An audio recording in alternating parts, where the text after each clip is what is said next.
Ukaona Jordan natoro apinda muzvinhu zvacho iwe mawana. Iwe mas nguva yasvika ona boys, nguva yasvika ona boys, vanhu vese vasvika ona mabhebi akasvika. Tigongaroi vaitoda kundidyadya nokubva ndachengetiwa najaja. Vaiti ndiri full muri right nabatri nakachaja. Vavengi vangu vakabvuma kuti tatya, mafanzi angu anojamba sematatya.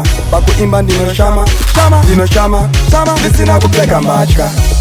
Kana gore ropera toroirana koti handireve spinal. Totenda kwavarimo Mwari finally tapinda mufinal. Kana ropera gore nyuye tatotena.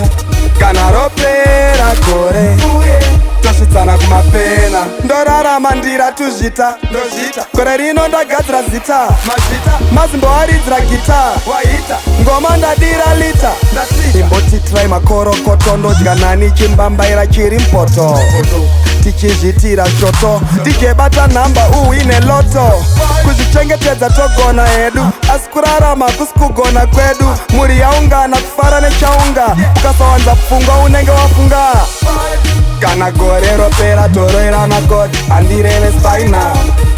Totenda kwavarimo Mwari finally tapinda mufinal. Kana ropera gore nyuye tatotena. Kana ropera gore tosvitsana kumapena. Kwatiri yave nguva yekufara, kumafaro yave nguva yekuzara. Vanoshanda yave nguva yekudyara, vakadhakwa yave nguva yekusara. Nenguva yekuseka nenguva yekuchema, nguva yekumbomwa nenguva yekubhema, nguva yekuwana nenguva yekushaya, nguva yekusakendenga nenguva yekugaya. Ko manje zvino yave nguva ipi? Hatimboruza cause hatizi mazipi. Nguva ino hatidizve noise but mirai ndimbokwidza voice. Kana gore ropera toroirana koti handireve spinal.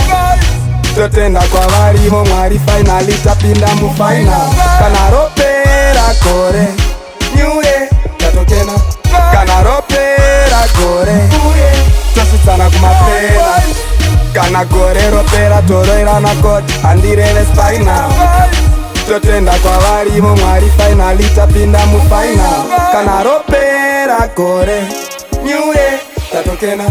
Kana ropera gore tosvitsana kumapena.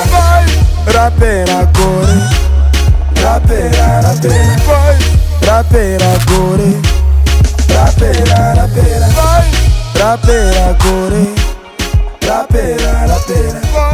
rapera gore rapera gore.